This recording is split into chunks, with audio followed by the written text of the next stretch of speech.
In a world where crowns are cages and queens vanish into smoke, one king learned too late that power without trust is just a gilded tomb. King Valor ruled an empire of marble and lies, but when the woman he destroyed walks back through those palace doors with his bloodline at her side, every calculated move he ever made shatters like glass. This is the story of what happens when survival meets desire, when betrayal wears a familiar face, and when the deadliest weapon in any kingdom is the truth no one wanted to hear. Stick with me till the end, smash that like button, and drop your city in the comments so I know my tribe is watching. Let's get into it. The obsidian corridors of the palace swallowed sound like a throat swallows blood. Vialor stood at the eastern balcony, hands locked behind his back, staring at the iron-gray sky that hung over his empire like a threat. The wind cut through the courtyard below, scattering dead leaves across stones so old they remembered kings whose names had turned to dust. He did not move, had not moved in nearly an hour. The servants knew better than to approach when he stood like this, a statue carved from ice and old rage. His empire, his prison. The word tasted like ash in a mouth that had forgotten how to smile. Footsteps. Soft but deliberate. Valor did not turn. "You summoned me, my king. Lord Calyx."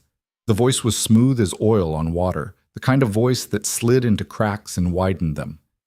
Valor let the silence stretch another 5 seconds before he spoke. "The Northern Territories. Report."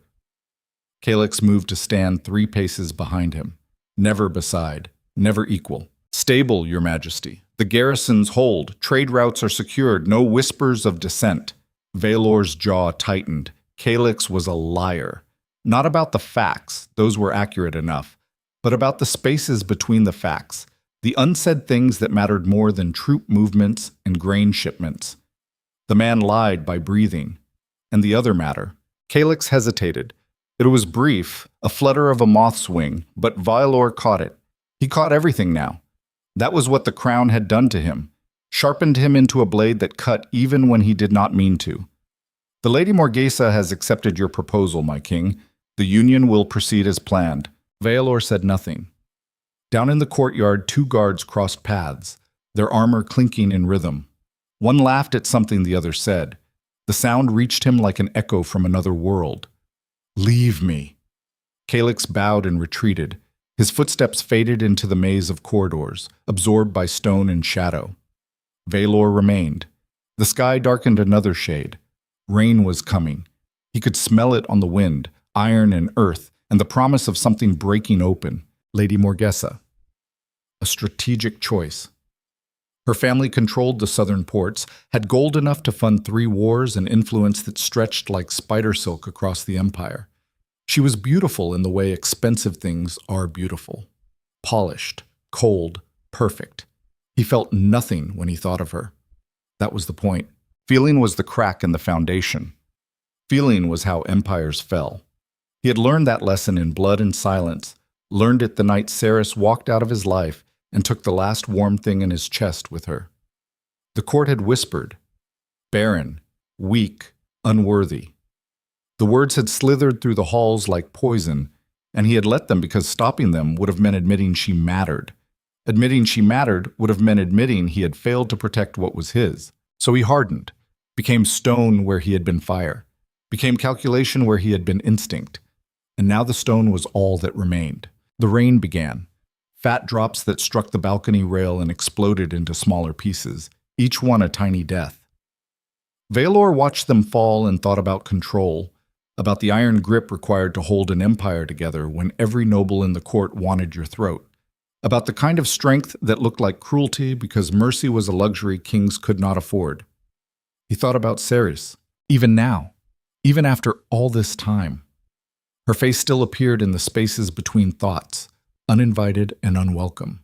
Dark eyes that saw through pretense, a mouth that curved when she was about to say something that would either save him or destroy him. The way she moved through a room like water, finding its level, effortless and inevitable. Gone. He crushed the thought, turned from the balcony. Rain soaked his shoulders, but he barely felt it. Inside the palace, warmth waited, fires in every hearth, wine in every cup, nobles who smiled and schemed and would slide a knife between his ribs if they thought they could survive the aftermath. This was his kingdom. This was what he had chosen. This was the price. The great hall stretched before him like the spine of some massive dead thing. Pillars rose into shadows, each one thick as three men standing shoulder to shoulder. Torches burned in iron sconces, their light insufficient and flickering. The throne sat at the far end, black stone veined with gold, a seat built for giants or gods or men who had forgotten they were neither. Valor walked toward it, each step echoed, each echo died alone. A king does not sit on a throne because he wants to. He sits because the alternative is watching someone else sit there. And that someone else will be worse, will be weaker, will let the empire fracture into warring pieces that devour each other until nothing remains but ash and memory. This is what he told himself. This is what he had to believe. He reached the throne, but did not sit. Instead, he turned, surveying the empty hall. Tomorrow it would fill with petitioners and sycophants, with merchants seeking favor and lords seeking advantage. They would bow and scrape and smile with their mouths while their eyes calculated how much he was worth dead versus alive. He knew this, had always known this. The crown did not make you loved, it made you necessary. And the moment you stopped being necessary, the knives came out. Ceres had understood that. She had moved through the court like she was playing a game only she could see, 3 moves ahead of everyone else. When she laughed, it was real, and when she smiled, it was a warning. The nobles had feared her more than they feared him, and they had been right to. And then she was gone. The rumor had spread like fire through dry grass. The queen is barren. The queen has failed her duty. The queen is weak. He had watched it happen, done nothing to stop it because stopping it would have meant showing his hand, would have meant revealing that her absence carved a hole in him he did not know how to fill. So he filled it with ice instead, with distance, with the kind of cold precision that turned a man into a machine. It worked. The court settled. The empire held. He survived. But survival was not the same as living, and he had long since stopped pretending otherwise. Thunder cracked outside, close enough to rattle the windows. Valor moved to one of the tall, narrow openings that passed for windows in this ancient place. Rain lashed the glass. Beyond it, the city sprawled in darkness, 1,000 lights fighting against the storm. His people, his responsibility, the weight he carried because no one else would. Sometimes he wondered what would happen if he just walked away, left the crown on the throne, and disappeared into the night like Ceres had. But the thought never lasted long. Walking away was not in his nature. He was not built for retreat. He was built to hold ground, to dominate, to win, even when winning meant losing everything else. That was the Alpha's burden. The world did not allow men like him to rest. It tested them constantly, probed for weakness, punished hesitation with death. So he did not hesitate, did not show weakness, did not rest, and the world kept testing. The doors at the far end of the hall slammed open. Valor turned, hand dropping to the dagger at his belt before conscious thought caught up with instinct. A guard stumbled through, rain-soaked and gasping. "Your Majesty!" "Speak." The guard swallowed hard, eyes wide with something that looked like terror or wonder or both. A party at the gates. "They demand entrance. They say—" Valor's voice dropped to a register that made strong men step back.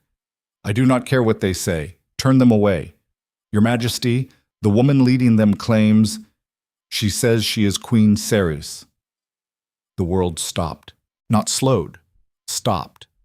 Valor felt it in his chest, a sudden absence of motion like the space between heartbeats stretched into eternity.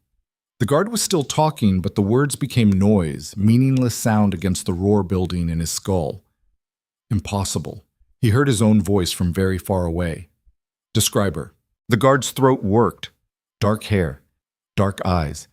"She carries herself like she owns the ground she walks on.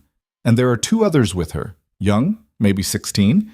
They have your—" Enough. Valor moved. Not toward the doors. Toward a side corridor that led to the ramparts, to a vantage point where he could see the main gates without being seen. His heart hammered against his ribs like a prisoner against bars. This was a trick. Had to be a trick. Some ploy by enemies who thought they could destabilize him with ghosts and lies. Ceres was gone. Had been gone for 16 years. The dead did not return. He reached the rampart, pressed against cold stone slick with rain. Below, torches illuminated the gates.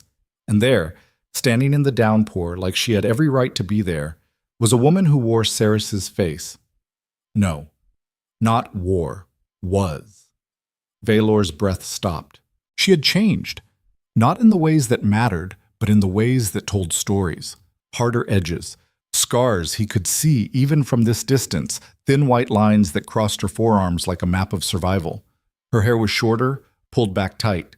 Her clothes were travel-worn but well-made, the kind of practical gear someone wore when they had learned to value function over ornament. But it was her eyes that confirmed it.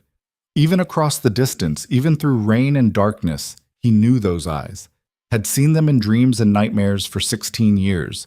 And beside her stood two figures, young, strong, moving with the unconscious synchronization of twins who had spent their entire lives together. His blood, his heirs. The world tilted. Valor gripped the stone hard enough to split skin. This was not possible. This was not real. But reality did not care about possibility. Reality stood at his gates with proof that everything he thought he knew was a lie. Ceres looked up. Not at him. He was too well hidden. But up at the palace itself, at the obsidian walls and golden windows and the throne room where he had ruled alone for 16 years.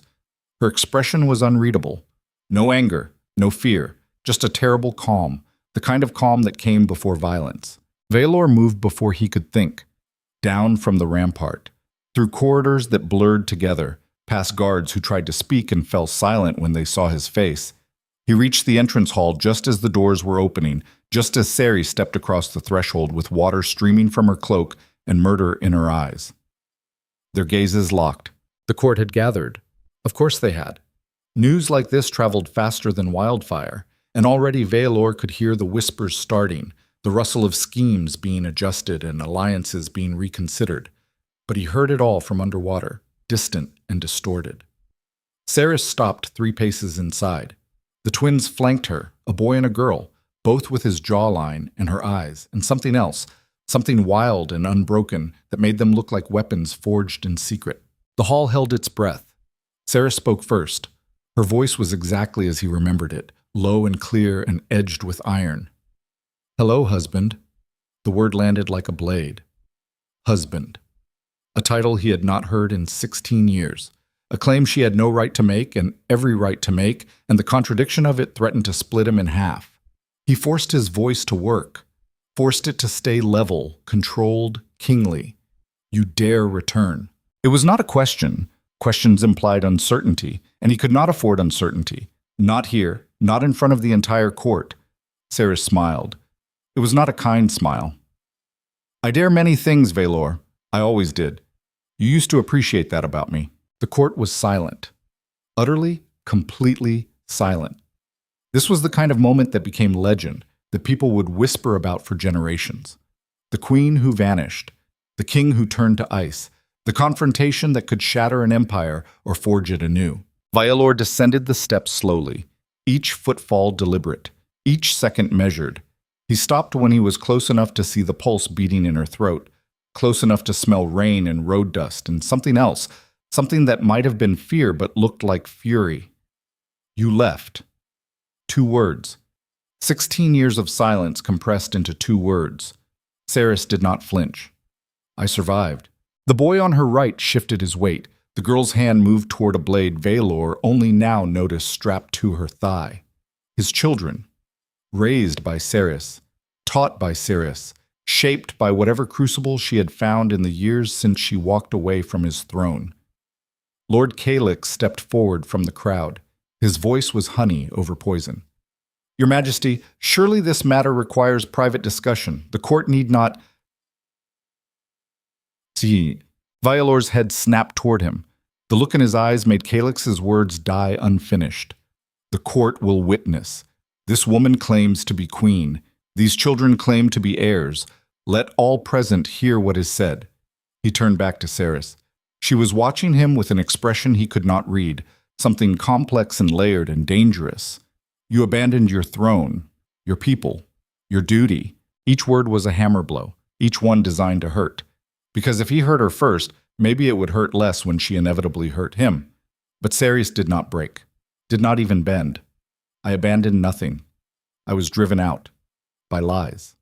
By cowards. By men who saw a queen who could not immediately produce an heir and decided she was worthless. Her voice rose not in volume, but in intensity. I carried your children, Valor. I carried them for months while your court whispered poison, while your advisors suggested I be set aside, while you said nothing, did nothing. I left because staying would have killed them, killed me, and you would have let it happen because a king cannot afford to look weak. The accusation hung in the air like smoke. Valor felt something crack inside his chest. Not break. Crack. A fracture that had been there for 16 years, finally spreading wide enough to hurt. I searched for you. His voice was quieter now, almost human. For months, years, you vanished like smoke. Ceres's laugh was bitter. You searched where it was convenient to search, where it would not make you look desperate, where it would not threaten your precious control. But you did not search where I went. You did not search in the places where queens go when they are running for their lives. The twins were watching him now, not with hatred, worse than hatred, with curiosity, like he was a problem to be solved, a threat to be assessed. They did not know him, had never known him, and that was a wound deeper than any blade could cut. The girl spoke. Her voice was clear and sharp and utterly fearless. Are you our father? The question shattered something. Valor looked at her, really looked at her, and saw himself reflected back. The same eyes, the same stubborn set to the jaw, the same refusal to bend that had defined his entire life. Yes, the word came out rough, scraped raw. The boy's turn now. Then why did you let her leave? Children ask the questions adults are too afraid to speak. Children cut to the bone without mercy because they do not yet understand that some truths are too dangerous to say aloud. Valor had no answer. Not one that would satisfy. Not one that would not make him look like exactly what he was, a man who chose power over love because love was the one thing he could not control. Ceres stepped closer. Now they were almost touching, close enough that he could feel the heat coming off her body, close enough that every instinct screamed at him to either pull her close or push her away, and he was paralyzed between the two. I came back for one reason, Valor. One reason only. Our children deserve to know their legacy, deserve to claim what is theirs by blood, and I will not let your court of vultures deny them again. Her hand rose. For a moment he thought she might strike him. Instead, she touched his chest, palm flat over his heart. You want to know why I left? Feel that. Feel how fast your heart is beating. That is fear. That is the thing you have spent 16 years trying to kill, but it is still there, still alive, still proving you are not the ice statue you pretend to be. He should move, should step back, should reassert control. But he stood frozen, her hand burning through fabric and skin straight to the core of him. You do not get to come back and tell me what I feel. His voice was a growl. Ceres smiled again. This time it was sad. I do not need to tell you. You already know. You have known since the moment I walked through those doors. The question is what you are going to do about it. She dropped her hand, stepped back, addressed the court without taking her eyes off him. I claim my place as Queen Ceres, rightful wife of King Valor. I present my children, his heirs, blood of his blood. Any who dispute this can speak now. Silence. Not the silence of agreement, the silence of calculation. Every noble in the hall was running numbers, weighing options, deciding which side of this conflict offered the best chance of survival. Lord Calyx cleared his throat. Your Majesty, the matter of succession is complex. Legal scholars must examine. Enough! Valor's voice cut through the noise like a blade through flesh. Clear the hall! The court hesitated. He raised his voice to a roar that made the torches flicker. I said, clear the hall! They moved, scrambled. Within minutes, the great hall emptied until only Valor and Ceres and the twins remained, standing in a space built for hundreds, surrounded by echoes and shadows. Valor turned to the children. What are your names? The boy answered first. Kael.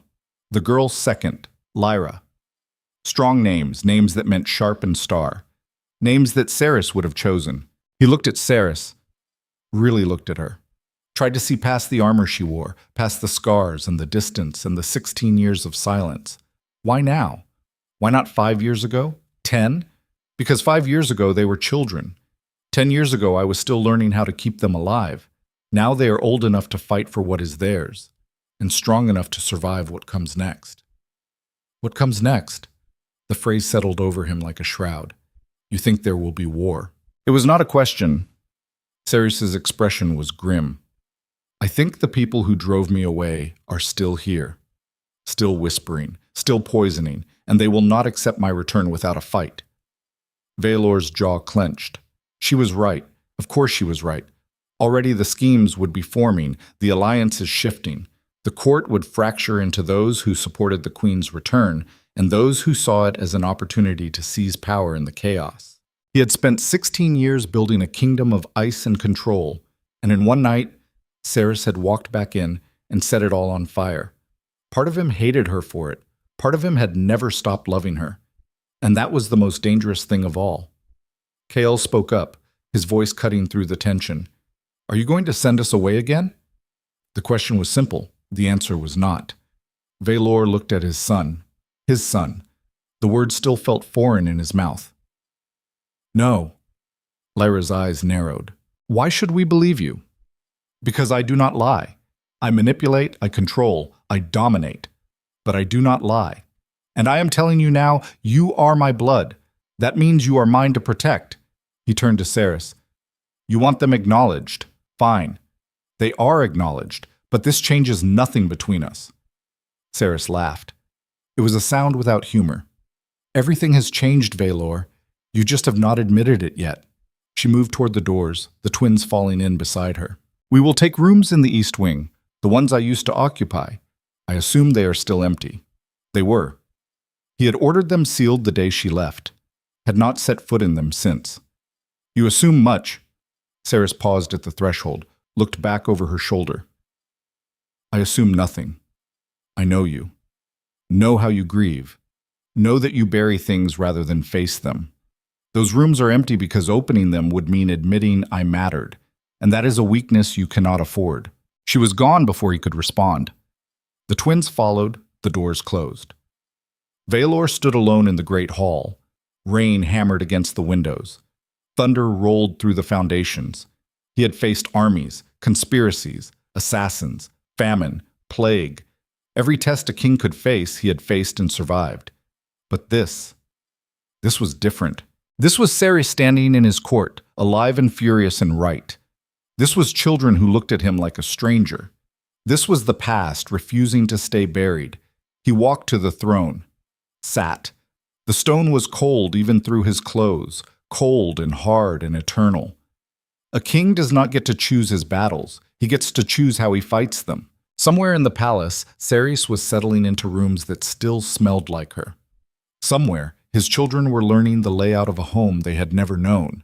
Somewhere, enemies were sharpening knives. And Valor sat on his throne, feeling the crack in his chest spread wider, and wondered if 16 years of ice was enough to survive the fire that had just walked back into his life. Because Ceres was not wrong. Everything had changed. And the worst part, the part that terrified him more than any blade or poison or conspiracy, was that he wanted it to change. Wanted to reach for what he had lost. Wanted to stop being the Stone King and remember what it felt like to be human. But wanting was the first step toward weakness. And weakness was death. So he sat. And he waited. And he planned. Because this was not over. This was just beginning. And when morning came, when the court assembled and the whispers started and the games began, he would be ready. He had to be. Because the alternative was unthinkable. The alternative was losing her again. And he had already done that once. He would burn the empire to ash before he did it twice. Dawn broke over the palace like a wound splitting open. Valor had not slept, had not even tried. He stood in the throne room watching gray light creep across the floor, thinking about the way Ceres had looked at him last night. Not with love, not with hatred, with something worse. Recognition. Like she saw straight through the armor he had spent 16 years forging and found the man underneath still bleeding from wounds that never healed. He heard them before he saw them. Footsteps in the corridor. Multiple sets. The court was assembling early today. Of course they were. Blood in the water made sharks brave. The doors opened. Lord Calix entered first, followed by Lady Morgessa and a dozen others. Their faces were composed, carefully neutral, but Veilor could read the excitement underneath. This was the kind of chaos ambitious people dreamed about. A queen returned, heirs suddenly appearing, the entire line of succession thrown into question, every power structure in the empire suddenly vulnerable. Calix bowed. It was a fraction too shallow. Your Majesty, we must discuss the situation. Veilor did not move from his position by the window. There is no situation. There is only reality. The Queen has returned. My heirs have been presented. The matter is settled. Lady Morgessa stepped forward. She moved like water over stones, beautiful and cold. Her voice was silk wrapped around steel. My lord, with respect, the matter is far from settled. There are questions of legitimacy, of law, of precedent. A woman cannot simply walk into the palace after 16 years and claim, she can when she is queen. Veilor's voice dropped to a register that made the temperature in the room fall 10 degrees. When she is my wife, when the children she presents carry my blood. Do you dispute these facts, Lady Morgessa? The woman's jaw tightened. She was smart enough to know a trap when she heard one. Of course not, Your Majesty. I merely suggest that proper protocols must be observed for the stability of the realm. Protocols. The word was a weapon disguised as bureaucracy. Veilor had used it himself 1,000 times. Delay, obstruct, create enough procedural chaos that the issue died from exhaustion before it could be resolved. He turned to face the assembled nobles. Let them see his eyes. Let them see that he was not a man who negotiated when his blood was involved. Here is the protocol. Cerys is queen. Kael and Lyra are heirs. Anyone who challenges this challenges me directly. And I promise you, that is a fight you will lose. Silence. The kind of silence that came when people were recalculating odds and not liking the new numbers. Lord Calix tried again. His voice was reasonable, sympathetic, the tone of a man trying to save a friend from a terrible mistake. Your Majesty, consider your position. You have spent years rebuilding stability. The arrangement with Lady Morgessa's family secures the southern trade routes, ensures peace with... The arrangement with Lady Morgessa is void. Veilor said it without inflection. A fact, not a negotiation. Morgessa's composure finally cracked. Her voice rose. You gave your word. My family has already begun preparations. The contracts are signed. Contracts can be broken. Words can be taken back. I am king. I decide what stands and what falls. It was brutal. It was unfair. It was exactly the kind of autocratic power play that made nobles whisper about tyranny. But Veilor was past caring about whispers. Cerys was back. His children were here. And he would burn every bridge in the empire before he let court politics separate him from them again. Morgessa's face went white, then red. She opened her mouth to speak, but Calix touched her arm. A warning. She closed her mouth, bowed stiffly, turned and left. Half the assembled nobles followed her. The ones who remained were the ones who had always been loyal to Cerys, the ones who remembered what the court had been like when she walked its halls. Veilor marked their faces, made note of who stayed and who left. In the Game of Thrones, neutrality was a myth. You were either with him or against him, and the ones who left had just declared themselves. Calix remained. Of course he did. Calix was too clever to burn bridges openly. He would wait, watch, probe for weaknesses. That was what made him dangerous. Veilor dismissed the rest with a gesture. They filed out, leaving him alone with Calix in the morning light that now filled the room like an accusation. You are making a mistake. Calix said it quietly, almost gently. Veilor laughed. It was not a pleasant sound. You think I do not know that? You think I have not spent the entire night cataloging every way this destroys everything I have built? But it does not matter. They are mine. That is the only calculation that matters. Calix moved closer, dropped his voice to the register men used when they spoke truths too dangerous for public consumption. She left you, Veilor, abandoned you, let the court rip you apart with rumors while she disappeared. And now she comes back with children who may or may not be yours, making demands, destabilizing everything. This is a play for power, nothing more. The words hit like fists, because part of Veilor had thought exactly the same thing. Part of him wondered if this was all a scheme, some long con designed to take what he had built while he was too blinded by old feelings to see it coming. But then he thought about the way Saris had looked at him, the scars on her arms, the hardness in her eyes that came from surviving things that would have broken lesser people. If this was a con, it was the most elaborate and painful one imaginable. "Get out, Your Majesty." I said, "Get out." Calyx bowed and left. Valor stood alone in the throne room again. Alone seemed to be his natural state, the place he returned to no matter how many people surrounded him. He needed to see her, needed to understand what this was, what she wanted, what game they were playing. He found her in the East Wing. The doors to her old chambers stood open. Inside, servants moved frantically, unpacking trunks and airing out rooms that had been sealed for 16 years. Valor stopped in the doorway, watched. Sari stood by the window, the same window she used to stand at, looking out over the gardens. Her hair was loose now, falling past her shoulders. She looked younger like this, more like the woman he had married and less like the weapon she had become. She sensed him, turned. "Come to check if I am stealing the silverware?" Her tone was light, but her eyes were not. Valor stepped inside. The servants scattered, smart. This was not a conversation anyone else needed to hear. The door closed. They stood 10 feet apart. The space between them felt like an ocean. "Why did you really come back?" Sarah smiled. "It was tired. I told you, for them, so they could claim what is theirs. That is not the whole truth." "No, it is not." She moved to a chair, sat, gestured to another, an invitation. Valor remained standing. Sitting felt like surrender. Ceres sighed. "I came back because I am dying, Valor."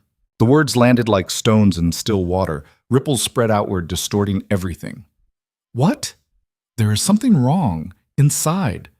The healers call it a wasting disease. I have maybe a year, maybe less. And I will not die in exile while my children are denied their birthright because of lies I never had the chance to refute." Valor felt the floor tilt. This was not what he expected, not what he had prepared for. Ceres was supposed to be strong, unbreakable.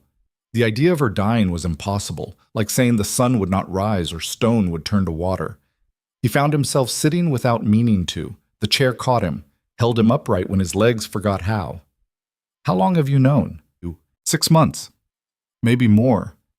I ignored the signs at first, thought it was exhaustion, thought it would pass. But it got worse.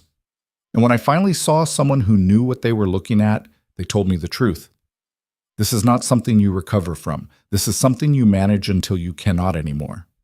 Her voice was steady, matter of fact, like she was discussing the weather or crop yields. But her hands betrayed her. They twisted in her lap, knuckles white. Valor's mind raced. There had to be healers, treatments, something. He ruled an empire. He had resources. He could fix this. Ceres watched him think, watched the desperation build in his eyes. "Do not do that." "Do what?" "Try to save me. I have been to every healer between here and the northern wastes. I have tried medicines that cost more than most people earn in a lifetime. There is no cure. There is only time.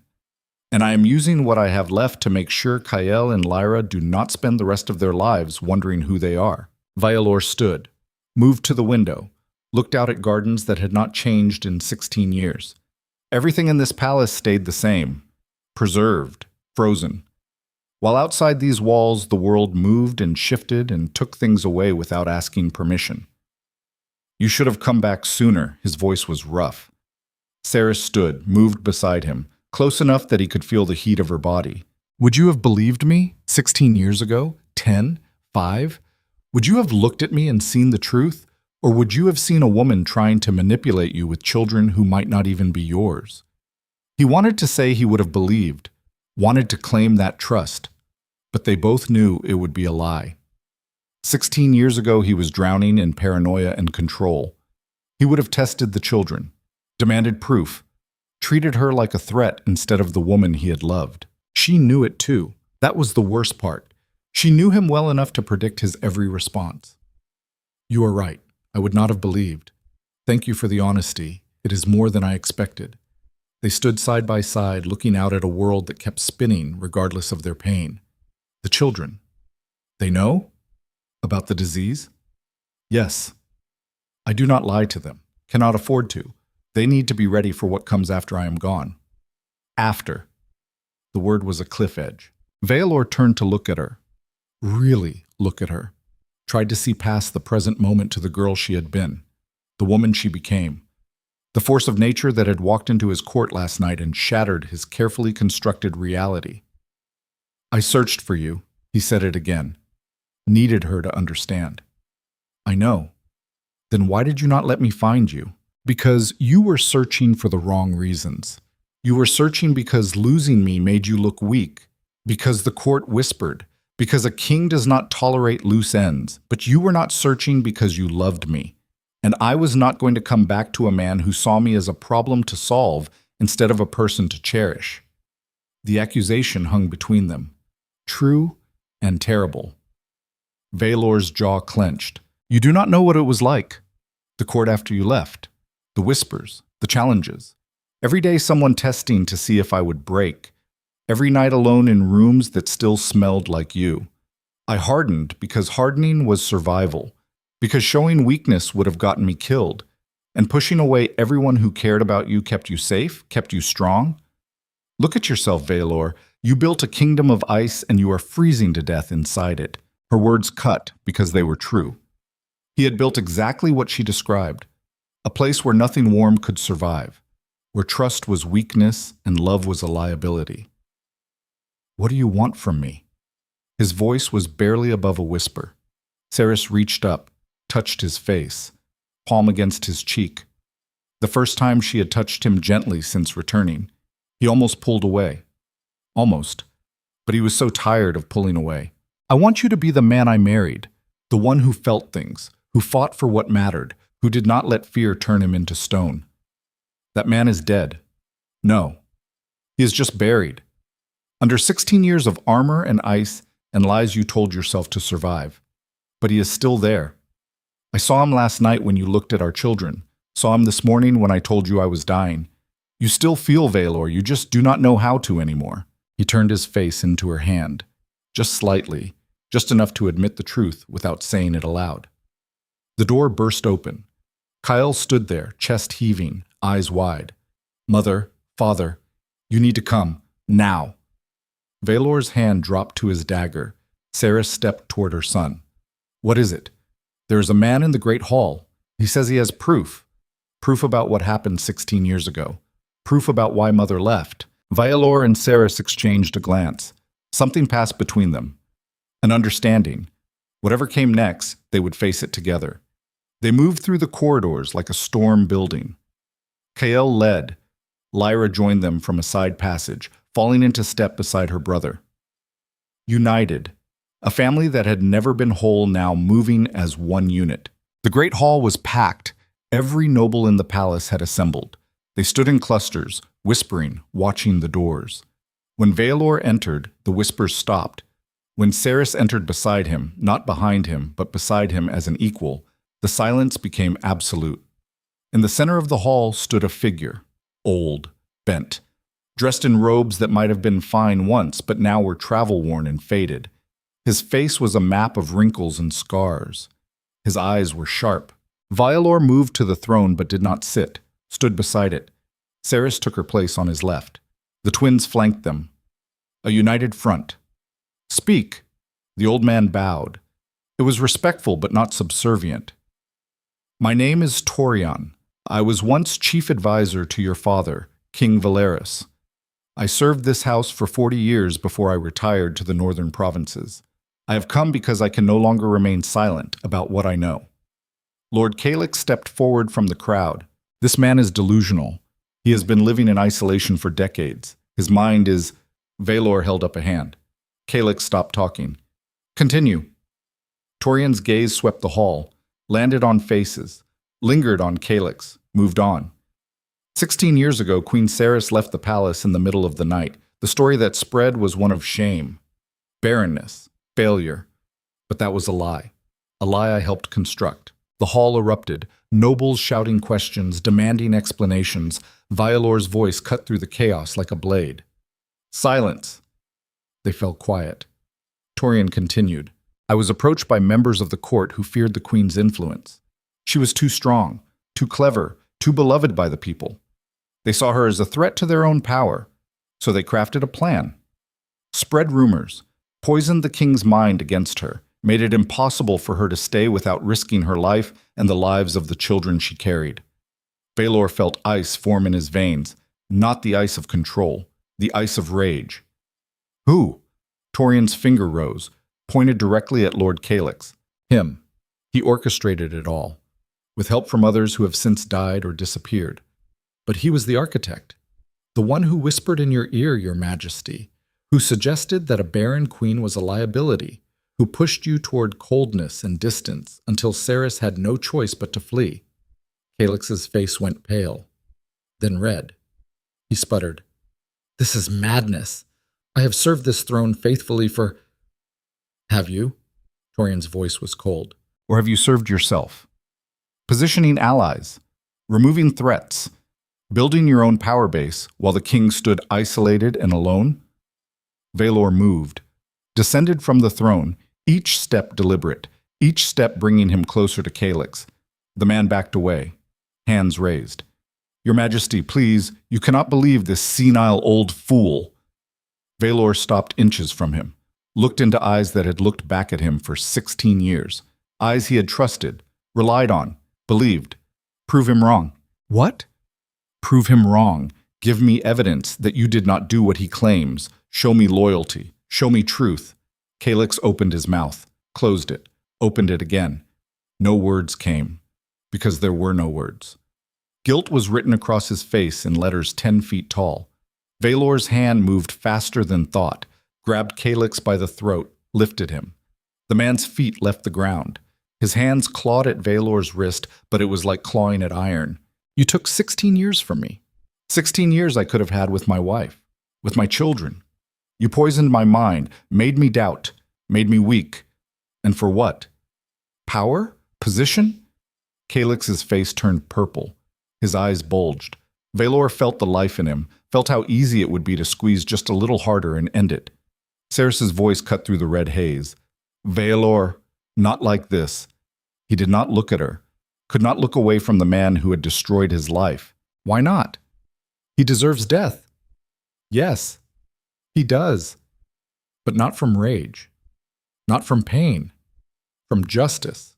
Make him confess. Make him tell everyone what he did. Then let the law decide. The law. Civilization. Order. The things that separated kings from tyrants. The things Valor had spent his entire reign trying to maintain, even when every instinct screamed to just burn it all down and rule through fear alone. He dropped Calix. The man collapsed, gasped for air. Valor's voice was iron. "Speak. Tell them what you did. Every word, every lie. Or I will make your death last days." Calix looked up, saw death in Valor's eyes, and broke. The words spilled out. The conspiracy. The lies. The systematic campaign to destroy Cerys's reputation and drive her from the palace. How they had planted evidence of infertility. How they had bribed healers to give false reports. How they had whispered poison in Valor's ear night after night until he believed his own wife was plotting against him. The hall listened in horrified silence. Every word was a nail in coffins. Not just Calix's coffin. The coffins of everyone who had been complicit. Everyone who had stood by and watched it happen. When he finished, Valor looked at Torian. Why now? Why come forward after all these years? Torian's expression was grim. Because I am dying, and I will not meet my end with this sin on my soul. I helped create the lie. The least I can do is help destroy it. Valor turned to the assembled court. Calix and any who aided him will be tried. Evidence will be gathered. Justice will be served. This I swear. He looked at Cerys. She stood tall despite everything, despite the disease eating her from inside, despite 16 years of exile, despite all of it. You were right about everything. I am sorry. The words felt inadequate, felt too small to carry the weight of what he needed to say, but they were all he had. Cerys's eyes softened. I know. Guards moved forward, took Calix into custody. The man did not resist. He was broken, finished. His power shattered in a single morning. The court began to disperse, slowly, reluctantly, like they could not quite believe what they had witnessed. Valor stood in the center of the hall, Ceres beside him, the twins flanking them. A family. Finally. After 16 years. But it was too late. That was the cruel joke. He finally had the truth, finally understood what had been taken from him. And Ceres was dying. Time. The one enemy even kings could not defeat. Kale spoke quietly. What happens now? Valor looked at his son, at eyes that mirrored his own. Now we rebuild. We take what is left and we make it into something better, something true. Lyra's voice was hard. And the ones who helped Calyx, what about them? They will answer for their crimes. All of them. No mercy. No exceptions. It was a promise, and Valor always kept his promises. The family moved together toward the private chambers, away from the court, away from the eyes and whispers, toward something resembling peace. But peace was a luxury, and Valor was beginning to understand that he had spent 16 years choosing security over truth, control over love, power over connection. In his chambers, alone for a moment while Ceres settled the twins, Valor looked at his reflection in polished steel, saw a man who had aged beyond his years, saw the cost of being king written in lines and scars and eyes that had forgotten how to soften. Ceres entered without knocking. She never had knocked. It was one of the things he had loved about her, the way she moved through his space like she belonged there. Because she did. They will want blood, the court, the people. They will want Calyx and everyone involved executed publicly. Let them want. Justice is not the same as vengeance. Since when do you believe that? Since I realized that vengeance is what got me here. Alone, bitter, half dead inside. Maybe it is time to try something different.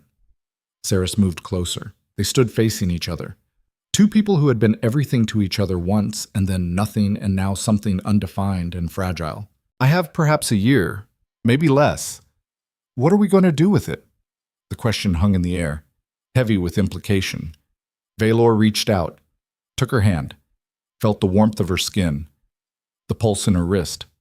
Proof of life. Proof she was real and here and not a ghost or a dream. Everything. We are going to do everything we should have done 16 years ago. We are going to be a family. We are going to teach our children what it means to rule without losing yourself. We are going to burn down every lie and build something true in its place. And when I am gone, when you are gone, I will raise them the way you would want. I will teach them strength and mercy, power and compassion. I will make sure they know who you were, what you sacrificed, what you meant. His voice broke on the last word. He did not try to hide it. Ceres smiled. It was sad and beautiful and real. That is all I wanted to hear. She leaned forward, pressed her forehead against his. They stood like that, breathing the same air, existing in the same moment. For the first time in 16 years, Valor felt something other than ice in his chest. It was not happiness, not yet, but it was possibility. And possibility was more than he had had in a very long time. Outside, night was falling. Inside, a family that had been shattered was slowly, painfully, beginning to piece itself back together. But in the shadows of the palace, in corners where torchlight did not reach, other forces were moving. Calyx had been the architect, but he was not the only player. There were others who had invested too much in the lie to let the truth survive, and they were not finished, not by a long way. 3 weeks passed like fever dreams.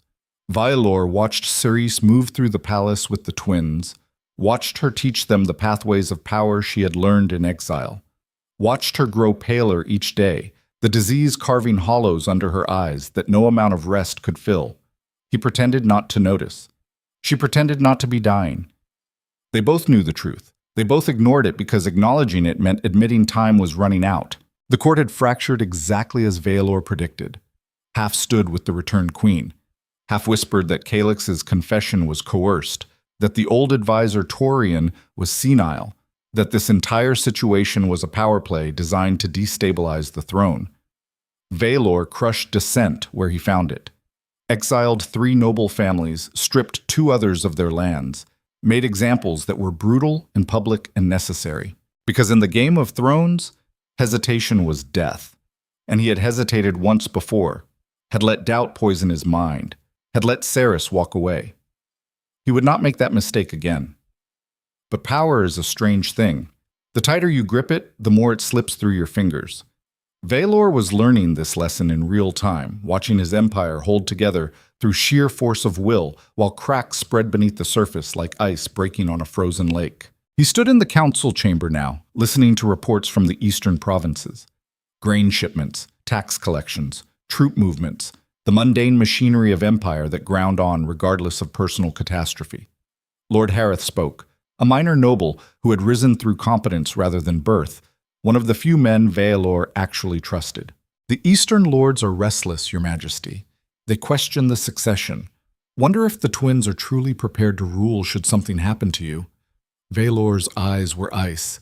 The twins are my blood. They will rule when I'm gone.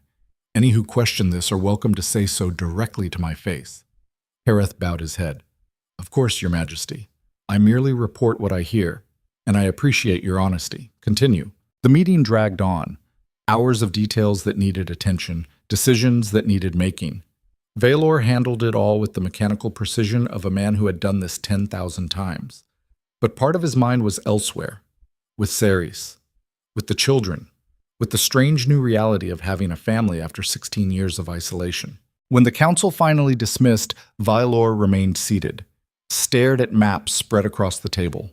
His empire, every border, every city, every piece of territory won through blood and strategy and ruthless calculation.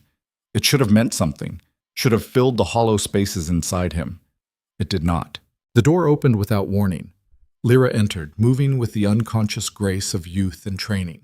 She had Saris's walk, confident, purposeful, like the ground existed to be walked on by her and no one else.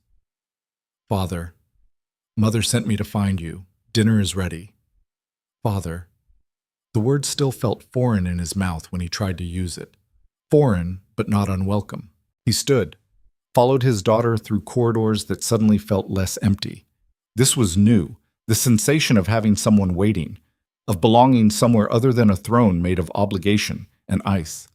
They ate in the family chambers, a small table, 4 chairs, food that was simple rather than ceremonial. Saris had insisted.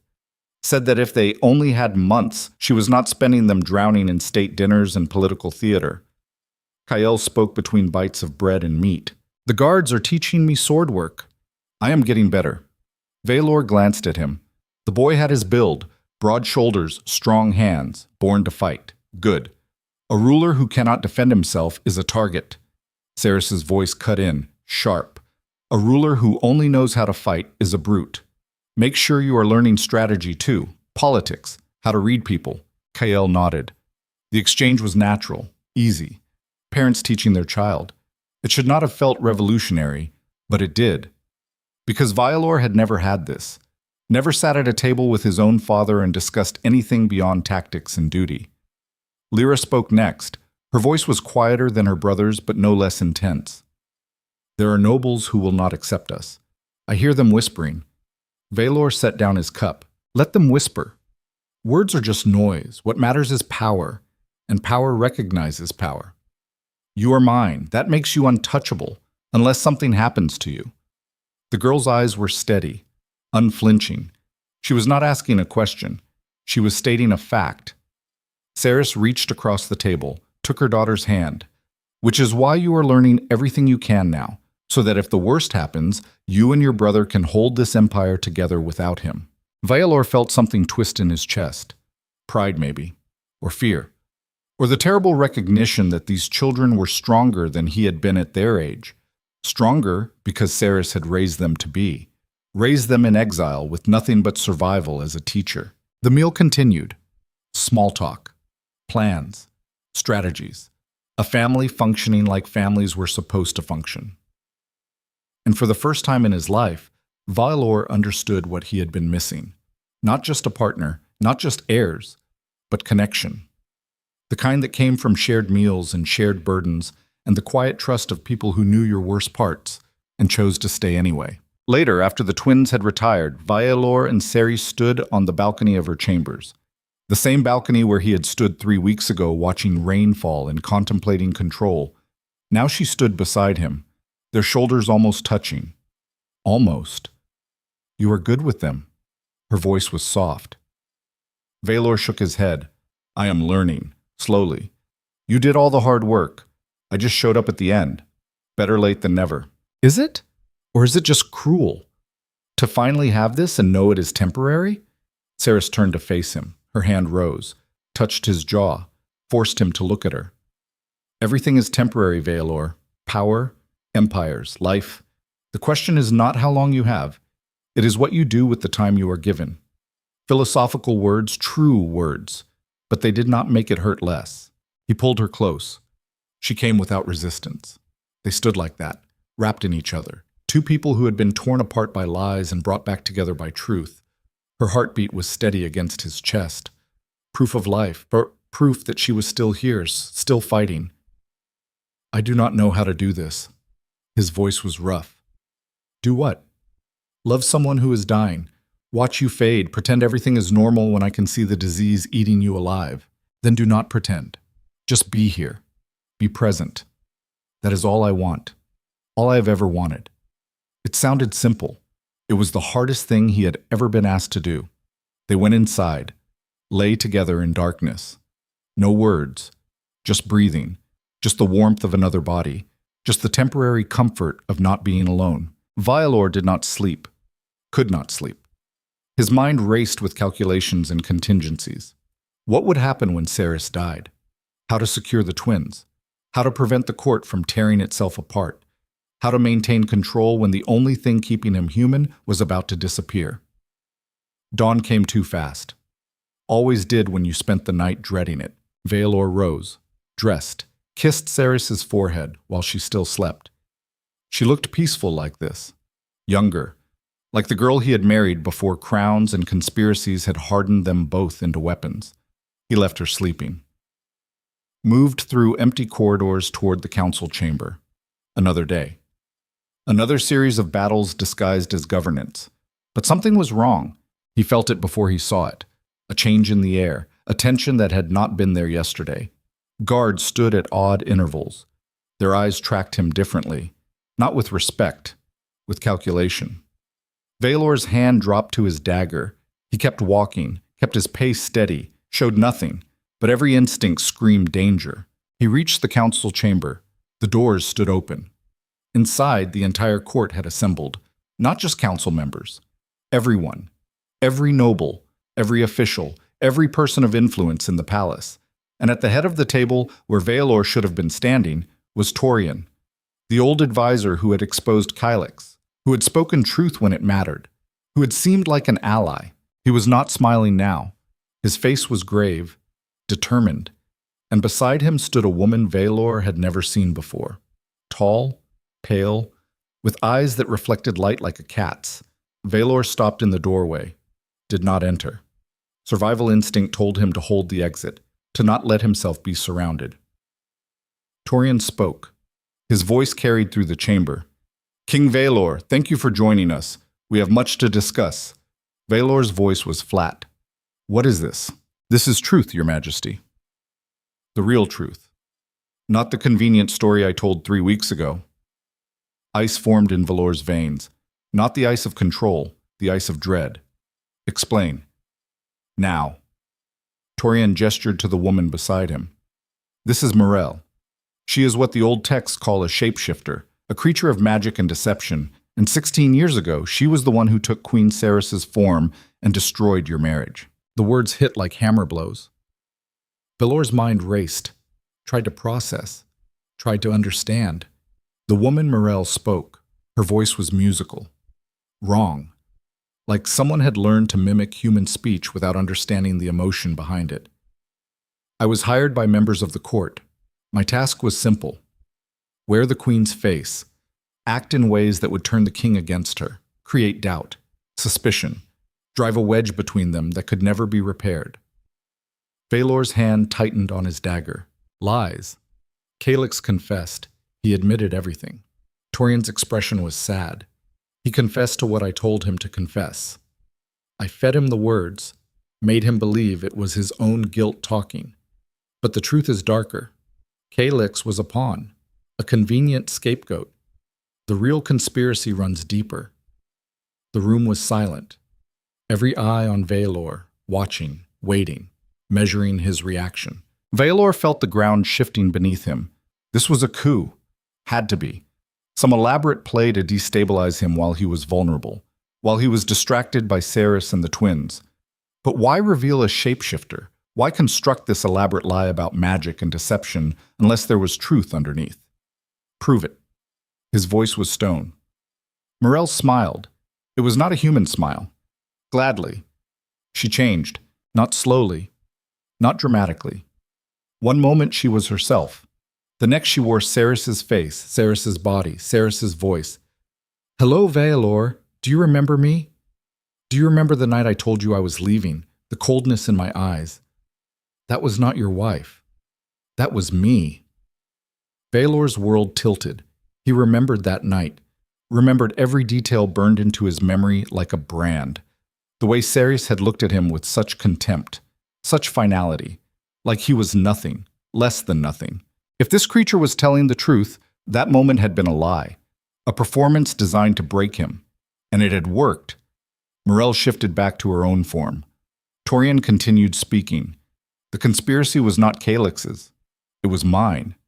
I orchestrated everything, the rumors, the manipulation, the systematic destruction of your marriage, and I did it for a very simple reason. Why? The word was barely a whisper. Because you were weak. Because you let emotion cloud your judgment. Because you put love before duty, and the empire suffered for it. Your father understood this. He ruled with iron and ice. You were supposed to be the same, but Ceres made you soft, made you vulnerable. So I removed her. Valor's rage was a living thing. It filled him, consumed him. He moved before thought, dagger in hand, crossing the distance between himself and Torian in 3 strides. But guards blocked him, 10 of them, all wearing his colors, all sworn to protect him, all now standing between him and the man who had destroyed his life. Torian's voice was calm. I did not do this out of malice, Your Majesty. I did it to save the Empire, to make you into the king you needed to be. And I succeeded. Look at what you built. Look at the strength of your rule. All of it forged in the fire of loss. Valor struggled against the guards. They held firm. He was strong, but not strong enough to fight 10 trained soldiers. You took everything from me. I gave you everything. I gave you an empire. I gave you power. I gave you the hardness necessary to rule. What did Ceres give you? Children who were hidden away. Weakness disguised as love. Distraction from your true purpose. Valor went still.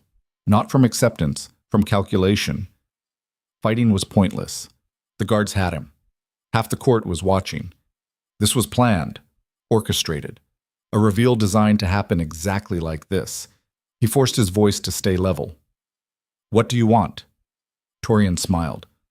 I want what I have always wanted, a strong empire, a strong king, and that means removing the weakness that has returned to infect your rule. Ceres. The name was a stone dropped into still water. Torian nodded. She must go. The children must be sent away. You must return to what you were, what you should be. Never. The word was absolute. Then you forced my hand. Torian gestured. More guards entered. These were not palace guards. These wore no colors at all. Mercenaries. Bought and paid for. They moved through the palace with purpose. Valor watched through the doorway as they spread out, searching, hunting, for Ceres, for the twins. Valor's rage exploded. You dare threaten my family! They are not your family. They are a liability, a weakness you cannot afford. This is for the good of the Empire, Valor. In time you will understand. I will kill you. I will burn this entire palace to the ground and make sure you die screaming. Torian's expression was patient, like a teacher dealing with a stubborn child. No, you will not. Because if you resist, they die. Ceres, Kael, Lyra, all of them. But if you cooperate, they will be exiled, sent far away where they can live out their days in peace. It is a mercy, more than they deserve. Mercy. The word was poison in Valor's ears. This is the moment. This is the choice every man faces when pushed to the edge. Submit or fight.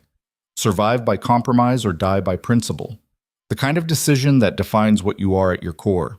Veilor had spent 16 years choosing survival, choosing control, choosing to harden himself into something that could not be broken.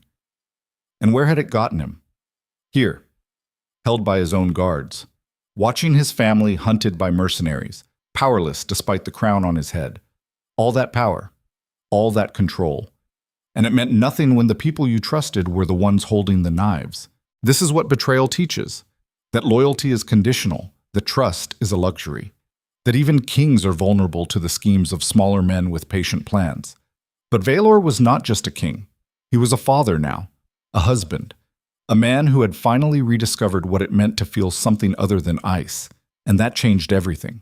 The doors behind Torian burst open. Ceres stood there, flanked by Kyle and Lyra. They were armed, dressed for battle, and behind them stood a dozen guards, the ones who had remained loyal, the ones who remembered what the court had been like when Ceres walked its halls. Ceres's voice cut through the chamber like a blade. "You made a mistake, Torian." The old man turned. His expression flickered, surprise, then calculation. "Queen Ceres, how unfortunate. I had hoped to spare you this confrontation." "Spare me? You orchestrated the destruction of my marriage, stole 16 years of my life, and now you threaten my children. There is nothing you could do that would spare me anything." She moved forward. The guards with her moved in formation, trained, coordinated.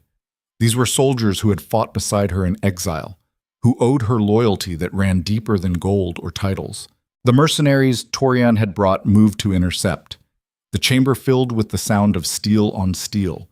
Guards loyal to Veilor broke free of whatever hold Torian had over them, joined the fight. The council chamber became a battlefield. Veilor used the chaos, slammed his elbow into the face of the nearest guard holding him, felt bone crunch, grabbed the man's sword, spun, cut down two more before they could react. He fought his way toward Ceres, toward the twins, toward the only things that mattered. Morel the shapeshifter changed, became something else, something with too many limbs and teeth like broken glass. She moved through the fighting like water, killed 3 men before Lyra intercepted her. The girl fought with a savagery that made Veilor's heart stop. Where had she learned to fight like that? From Ceres. From 16 years of survival in places where weakness meant death. Kale fought beside his sister. They moved in perfect synchronization, a unit, covering each other, protecting each other, the way siblings did when they had only ever had each other. Veilor reached Ceres. Back to back they fought, like they had done once before, a lifetime ago, when they were young and the world was simpler. Her voice reached him over the clash of combat. "I told you I would not die in exile." He almost laughed. Almost. I am starting to understand why. Because dying in battle is better? Because dying beside you is better than living without you. The words came out without thought. Raw. True. Everything he had spent 16 years trying not to feel. Torian screamed orders, his careful plan unraveling. The mercenaries broke. Ran. They had been paid for a simple job, not a war. Morel fought on, but she was one creature against dozens. Lyra's blade found something vital. The shapeshifter screamed. It was not a human sound. She collapsed, changed back to her original form, died there on marble floors that had seen too much blood. The fighting stopped. Bodies littered the floor. Some wore palace colors. Some wore nothing. All were equally dead. Torian stood alone, surrounded, his plan destroyed.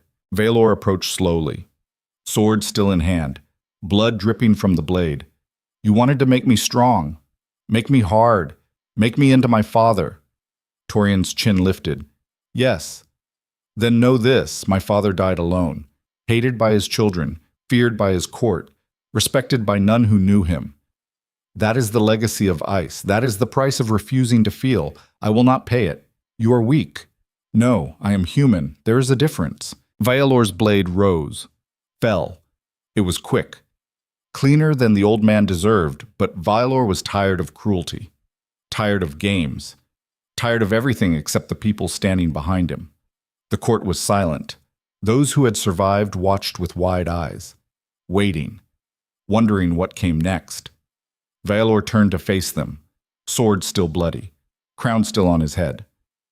But something had changed, something fundamental. Here is the new order. Cerys is queen. Kael and Lyra are heirs. Any who dispute this can leave now. Those who stay swear loyalty not just to me, but to them. To all of us. As a family, as a unit. He let the silence stretch. Choose. Some left, not many, most stayed, because power was still power, and Vaelor still held it. But now he held it differently, not as a man alone on a throne, but as part of something larger. The chamber cleared, bodies were removed, blood was washed from stones, the machinery of empire ground on. In the private chambers, Vaelor cleaned his sword while Cerys tended to wounds. The twins sat nearby, quiet, processing what they had seen, what they had done. Kael spoke first. Is it always like this? Ruling? Vaelor looked at his son. Sometimes. Not always, but often enough that you need to be ready for it. Lyra's voice was harder. And if we are not ready? What then? Then you learn. Or you die. Those are the only options. Harsh words, true words. Cerys finished bandaging his arm, sat beside him. They did well today. Yes, they did. Pride. It was an unfamiliar emotion, but Vaelor was learning to recognize it, learning to let himself feel it without immediately crushing it as weakness. You should rest, all of you. Her voice was tired. Vaelor looked at her, really looked, saw how pale she had become, how the fight had cost her. The disease was winning, slowly but inevitably. You should rest too. I will, soon.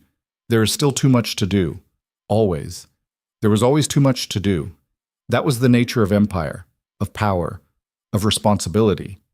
It never ended, never gave you space to breathe, just kept demanding more until there was nothing left to give. But maybe that was the point. Maybe the measure of a person was not what they accomplished when they had everything, but what they did when they had nothing left, when survival was no longer the goal and legacy became the only currency that mattered. Vaelor stood, moved to the balcony, looked out over his empire, his cage, his burden, his crown. Cerys joined him, stood close enough that their shoulders touched. What are you thinking? That I spent 16 years becoming something I am not, something I thought I needed to be. And in the process, I lost the only things that actually mattered. And now I have them back, for however long time allows. And that will have to be enough. It was not enough. Would never be enough. But it was all he had. Cerys' head leaned against his shoulder, a gesture of trust, of intimacy, of connection that could not be faked or forced. The empire will survive without you, Vaelor. That is the truth no king wants to hear. But it is true. Empires outlast emperors, thrones outlast kings. What matters is not how long you rule, but what you leave behind. And what am I leaving behind? Children who know how to love and fight in equal measure. A kingdom that is stronger for having survived chaos. A legacy built on truth instead of lies. Lofty words, beautiful words, probably even true words. But standing on that balcony, looking at an empire held together by force and fear and the sheer stubborn will of a man who refused to break, Vaelor understood something fundamental. He was not strong because he was hard. He was hard because he was afraid.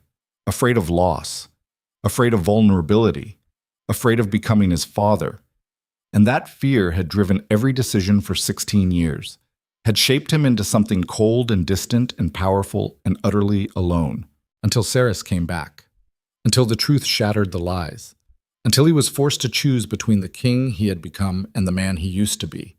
And the worst part, the part that terrified him more than any blade or conspiracy or shapeshifter, was that he still did not know which one would survive. The palace did not sleep that night. How could it? Blood still stained the council chamber floors despite 3 washings. Bodies had been carried out, but their absence screamed louder than their presence ever had. The court whispered in corners, schemes reforming like water finding new channels after a dam breaks. Power abhors a vacuum, and Torian's death had created one massive enough to swallow kingdoms. Vaelor stood in the armory, methodically checking weapons he had not touched in years. Sword, dagger, short blade for close work. He moved with the mechanical precision of a man preparing for war, because that was exactly what this was. War. Not the kind fought on open fields with banners and glory, the kind fought in shadows and corridors, where victory meant survival and defeat meant everyone you loved died screaming. The door opened. Cerise entered without announcement. She never announced herself. Still moved through his spaces like they were hers, because they were. Had always been, even when he pretended otherwise. You are planning something, not a question, an observation. Valor did not look up from the blade he was sharpening. Torian was not working alone. He could not have been. The mercenaries, the guards who turned, the coordination required. There are others, and they will move soon. How soon? Tonight. Maybe tomorrow. They will not wait. Cannot wait. The moment we expose the conspiracy, we started a clock. Either we root them out or they strike first. Ceres moved closer, took the whetstone from his hand, forced him to look at her. Then we root them out. Together. You should not be fighting. The disease is killing me regardless. I can die in bed wasting away, or I can die doing something that matters. I choose the second option. Her voice was iron. The same voice that had commanded loyalty in exile, that had raised 2 children in places where softness meant death. This was not the young queen who had fled 16 years ago. This was a woman forged in fire and loss, and the terrible clarity that came from knowing your time was measured in months, not years. Valor's jaw clenched. Every instinct screamed to protect her, lock her somewhere safe, keep her away from blades and blood and the brutal mathematics of combat. But she was right. Keeping her safe meant watching her die slowly, and Ceres had never done anything slowly in her life. Fine. But you stay with me. No heroics. No sacrifices. I will make the same deal with you. They both knew it was a lie. When the moment came, when the choice presented itself between self-preservation and protecting the ones you loved, there was no choice at all. There was only instinct. And instinct did not calculate odds or consider consequences. It just moved. This is what separates the survivors from the dead. Not strength, not skill, but the willingness to pay prices others refuse to consider. To cross lines that should not be crossed. To become the monster the situation requires and live with what that makes you afterward. Kael and Lyra entered together. They moved in sync now, the way soldiers did after enough battles. Reading each other's movements without needing words. Valor saw himself in them, saw Ceres, saw something else too. Something neither parent possessed alone but together had created. A kind of focused intensity that made them dangerous beyond their years. Kael spoke first. His voice had deepened in the weeks since arriving. No longer a boy. Not quite a man. Something in between that was more lethal than either. We found 3 more. Guards who were taking orders from Torian. They talked. Talked. The word was casual, but Valor heard what it meant. Interrogation, the kind that left marks. His son had crossed that line already. Learned that sometimes information was more valuable than mercy, and mercy was a luxury you could not afford. What did they say? Lyra answered. Her voice was colder than her brother's, more controlled. She would be the dangerous one when they were older, the one who calculated while Kael burned. There is a group, 12 nobles, maybe 15. They meet in the old wine cellars beneath the east wing, tonight, 2 hours past midnight. They are planning to strike at dawn, kill you, kill Mother, take us hostage and force a regency. Standard coup mechanics, remove the head, control the heirs, legitimize the seizure through procedure and law. It would have worked too if Torian had not revealed himself too early, if he had waited another month, another week even, but he had not waited, and that impatience was going to get him killed. Would have gotten him killed if Valor had not already put a sword through his throat. How many guards do we trust? Ceres answered this time. 20. Maybe 30. Not enough for a frontal assault. Too many for stealth. Then we do neither. Valor moved to the table, spread out a map of the palace, marked the wine cellars, the approaches, the exits. We do not go to them. We bring them to us, force them to move before they are ready, make them expose themselves. How? By giving them what they want, a target, an opportunity they cannot refuse. Hale leaned over the map, studied it with eyes too young to have seen as much combat as they clearly had. You want to use yourself as bait? Yes. That is insane. Probably. But it will work. Lyra's expression was skeptical. They will bring everything. Every loyal guard. Every hired blade. You will be outnumbered 20-1. Valor smiled. It was not a kind expression. Then the odds are almost fair. This is the mathematics of violence. Numbers matter, but they are not everything. Training matters. Experience matters. But what matters most is commitment. The willingness to do whatever is necessary without hesitation or doubt. 100 men who hesitate will lose to 10 who do not. And Valor had spent 16 years learning not to hesitate. The plan was simple, brutal. The kind of strategy that worked because it was too direct to be anticipated. Valor would appear in the throne room alone at midnight, send away his guards, make himself vulnerable. The conspirators would move, had to move. An opportunity like that was too perfect to ignore. And when they came, they would find not a vulnerable king, but a trap built from steel and blood, and the focused fury of a family that had already lost too much to lose anything more. Midnight approached like an executioner, slow, inevitable. Valor dressed in simple clothes, no armor, no crown, just a man and the weapons he carried. Cerys did the same. The twins checked their blades with the casual familiarity of people who had lived with violence so long it became routine. They did not speak. What was there to say? They all knew what came next, knew the odds, knew that some of them might not survive the night. But knowing and accepting were different things. Acceptance required a kind of peace with mortality that most people never achieved. Valor had made his peace years ago. Had to. You could not rule an empire while fearing death. Fear made you cautious. Caution made you weak. Weakness invited the exact fate you feared. The throne room waited, empty, silent, torches burning low. Valor walked to the center, stood there, made himself a target. Cerys and the twins were hidden in the shadows. 20 loyal guards positioned at key points. Enough to turn the tide once the fighting started, but not enough to prevent it from starting. This had to look real. Had to feel like an opportunity. The minutes crawled. Valor counted his heartbeats, listened to the palace breathing around him, stone and silence and the weight of centuries. How many kings had stood here? How many had survived? The throne was old, older than the empire, built by hands that turned to dust generations ago. It would outlast him too, would outlast his children and their children. That was the nature of power. It endured while people burned bright and brief and disappeared like sparks from a fire. Footsteps. Multiple sets. Moving with purpose but not rushing, trying to be quiet and failing because groups never move quietly. Too many feet. Too many people thinking about their own silence instead of the collective sound. They entered from 3 directions. Not 12 nobles, not 15. 20 at least. All armed. All wearing expressions that ranged from determination to barely concealed terror. Leading them was Lady Morgessa. Of course it was. The woman he had cast aside for Cerys. The woman whose family stood to lose everything if the succession changed.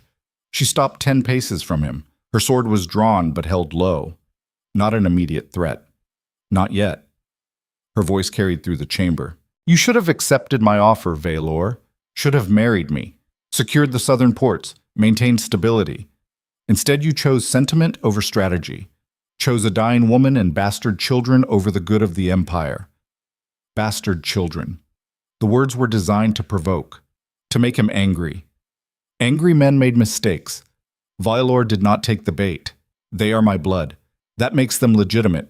The only bastards here are the ones who betray their oaths. Morgessa's expression hardened.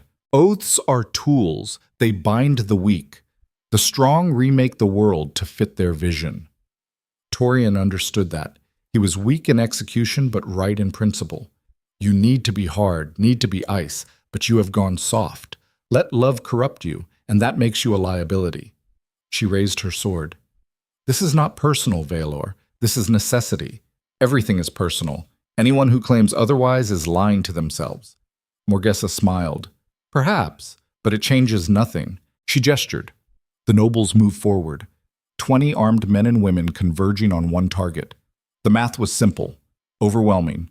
Absolute. Valor did not move, did not draw his weapon, just stood there waiting.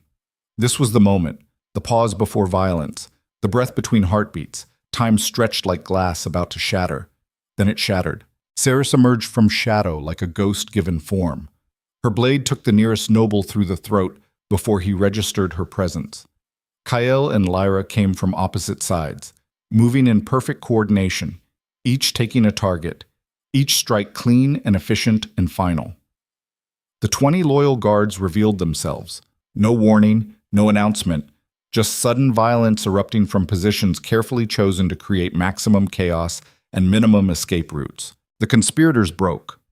Not all of them, but enough. The difference between soldiers and nobles playing at war was that soldiers trained for chaos, nobles trained for ceremony. When formation shattered and plans dissolved, one group adapted and the other died. Valor moved, finally, drew his blade and became what he had spent 16 years perfecting. Not a king, a weapon. Every movement practiced 10,000 times until it was instinct rather than thought. He cut through the chaos like a shark through bloody water. Efficient, brutal, necessary. Morgesa fought well. Better than expected. She had clearly spent her time in exile learning more than politics. Her blade met his 3 times before he found an opening. Exploited it. She fell hard. Blood spreading across marble that had seen too much of it already. She looked up at him. Not with hatred, with something like respect. You always were better at this than pretending to be civilized. He could have responded, could have said something meaningful, or cutting, or final. But words were wasted on the dying. He moved on, searched for the next threat. The fighting was brutal and brief, 10 minutes that felt like hours. When it ended, bodies littered the floor. Most wore the colors of noble houses. Some wore palace guard uniforms. A few wore nothing at all, hired blades with no loyalty beyond gold. Valor found Cerys. She was breathing hard, blood on her blade and her clothes, but none of it seemed to be hers. Their eyes met. A moment of recognition. We survived. Again. Kael and Lyra stood back to back, both uninjured, both covered in other people's blood. They looked older somehow, like the last hour had added years. This is what violence does. It ages you. Not slowly over time, but in sudden jumps. Each fight, each kill, each moment where you choose to take life rather than lose your own. It marks you in ways that have nothing to do with scars. Changes something fundamental in how you see the world and your place in it. The loyal guards were checking bodies, making sure the dead stayed dead. It was grim work, but necessary. Valor had seen men thought dead rise up for one final strike often enough to know you did not take chances. A sound. Wrong. Out of place. Valor's head snapped toward it. A section of wall was moving. Not a door. A hidden passage. One of the dozens that riddled the palace like termite tunnels. He had known about some of them, clearly not all. From the passage emerged more men. Not nobles. Not palace guards. Professional soldiers. 30 of them. Maybe more. All wearing matched armor, all moving with the coordinated precision of a trained unit, and leading them was a face Valor recognized. Lord Hareth, the minor noble, the competent administrator. The one man Valor had thought he could trust. The betrayal hit harder than any blade. Not because Hareth mattered personally, but because Valor had thought he could read people, had spent 16 years learning to see through masks and spotlights. And he had missed this completely. Hareth's expression was apologetic, almost sad. I am sorry, Your Majesty, truly. But this is bigger than you, bigger than any of us. Bigger how? The Empire is rotting from within. You see it? I see it. Everyone sees it. The only question is whether we let it collapse slowly or tear it down and rebuild it properly. By killing me? By removing the obstacles to necessary change. You, the Queen, the children who represent a return to old failures, all of it needs to go. Violor's mind raced. They were surrounded, outnumbered, low on stamina from the fight they had just finished. The loyal guards were exhausted. Cerys was dying. The twins were skilled but young. The odds were not just bad. They were impossible. This is what failure looks like. Not a glorious last stand. Not a heroic death. Just math. Simple, brutal math that said you were going to die, and there was nothing you could do about it. Except there was always something you could do. Always one more move, one more gamble, one more price you could pay that your enemy would not. Valor looked at Ceres, at the twins, at the guards who had stayed loyal when it would have been easier to turn, at the people who mattered more than crowns or empires or the grand abstractions men killed for. He made his choice, turned back to Hareth. You want the throne? You can have it. Let them go. Let my family walk out of here. You win. I lose. The empire is yours. Hareth actually looked surprised. You would give up everything, just like that? For them? Yes. Without hesitation. And this is the moment. The point where everything that came before leads. Where all the philosophy about strength and hardness and ice meets the reality of what you actually value when forced to choose. Valor had spent 16 years believing power mattered most. That control was survival. That feeling was weakness. He had been wrong. Power meant nothing if you had no one to share it with. Control was just another cage. And feeling, the thing he had tried so hard to kill, was the only thing that made any of this worth surviving for. Hareth shook his head. A generous offer. But I cannot accept. They are loose ends, potential rallying points for resistance. They have to die. All of you. I am sorry, but there is no other way. He raised his hand, signaled the soldiers. They advanced. Ceres moved to Valor's side, pressed something into his hand, a small vial. Glass. Filled with liquid that shimmered in torchlight. Poison. Fast-acting. Painless. The kind you carried when you knew capture was worse than death. Her voice was barely a whisper. If this goes wrong, if we cannot win, use it. Do not let them take you alive. Valor closed his fist around the vial, felt the glass warm against his palm. I am not dying today. Neither are you. Everyone dies eventually, not today. He did not know if he believed it, did not know if belief mattered, but he said it with such certainty that it almost became true through sheer force of will. The soldiers closed in, 30 trained killers against a handful of exhausted defenders. The math was clear, the outcome predetermined. Valor raised his sword anyway. Beside him, Ceres did the same. The twins took their positions. The loyal guards formed a circle. This was it, the moment where everything ended or everything changed, where the story either concluded in blood and silence or twisted into something new and unexpected. Hareth watched with an expression of genuine regret, like he was sorry this had to happen, even though he was the one making it happen.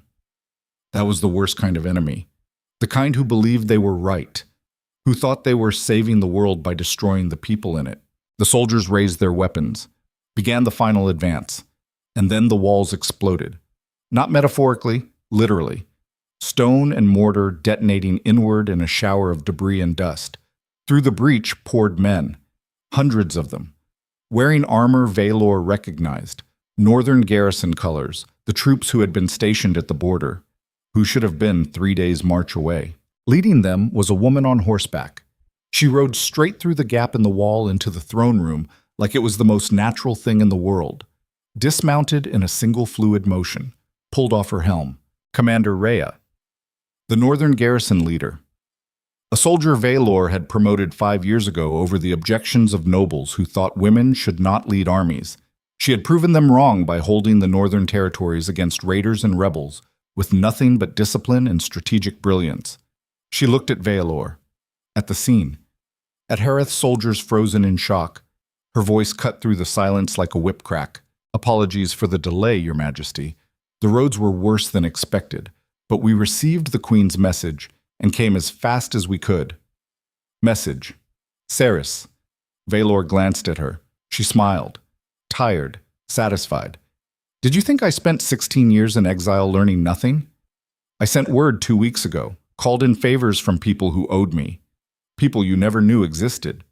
Commander Rhea turned to Hareth. Her expression was contempt wrapped in professional courtesy. Lord Hareth, you are under arrest for treason. Order your men to stand down or we will cut them down where they stand. Hareth's face went white, then red. His soldiers looked at each other, looked at the hundreds of northern troops pouring into the palace. Did the math. They dropped their weapons, smart, survival instinct overriding loyalty. This was how coups ended. Not with glorious last stands, with people deciding that living beat dying for someone else's ambition. Harith did not drop his weapon. He looked at Valor with something like disappointment.